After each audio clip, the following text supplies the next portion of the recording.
నాకు బాగా ఇబ్బంది కలిగించే అంశం ఈ మధ్యన పదే పదే చూస్తూ ఉన్నాను. మాట్లాడితే ఆంధ్ర ఆంధ్ర ఆంధ్ర అని చెప్తా ఉన్నారు. తెలంగాణ ప్రజలకి ఆంధ్ర మీద విద్వేషం లేదు, తెలంగాణ నాయకులందరికీ విద్వేషం లేదు.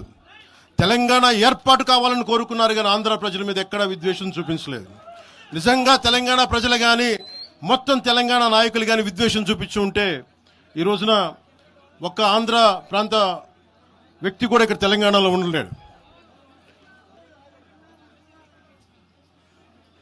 నాకు ఈ మధ్యన వస్తావంటే నువ్వు హైదరాబాద్లోకి ఎలా అడుగు పెడతావు, నీకు హైదరాబాద్లో ఏం పని, ఇది నేను ప్రత్యేకించి చెప్తా ఉన్నా. మీరెవరైనా నన్ను బెదిరించడానికి, బెదిరించే వాళ్ళ మీ అయ్యే జాగీరా తెలంగాణ.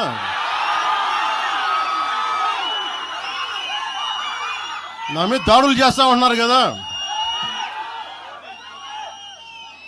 నాకు తెలంగాణలో బెదిరింపుల కంటే కూడా ఆంధ్రాలో బెదిరింపులు ఎక్కువ. నాకు తెలంగాణలో ఇంకా రానివ్వమంటారు నన్ను, ఆంధ్రాలో అయితే తల తీసేయనంటారు కోనసీమలో కొంతమంది.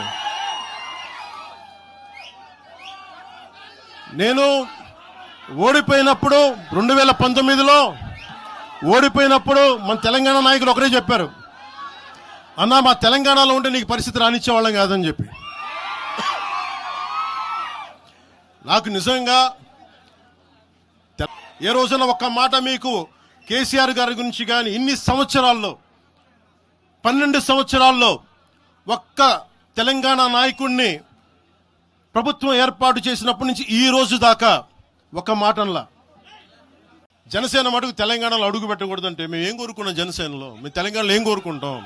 పవన్ కళ్యాణ్ ముఖ్యమంత్రి అవుతాడు ఇక్కడ, ఆంధ్రాలోనే దిక్కులేదు, పవన్ కళ్యాణ్ ఇక్కడే ముఖ్యమంత్రి అవుతాడు. నేను ఇప్పుడు దాకా నిర్ణయించుకోవాలా. మీరు అంటున్నారు కాబట్టి చెప్తున్నా, తెలంగాణలో జనసేన ఉంటుంది,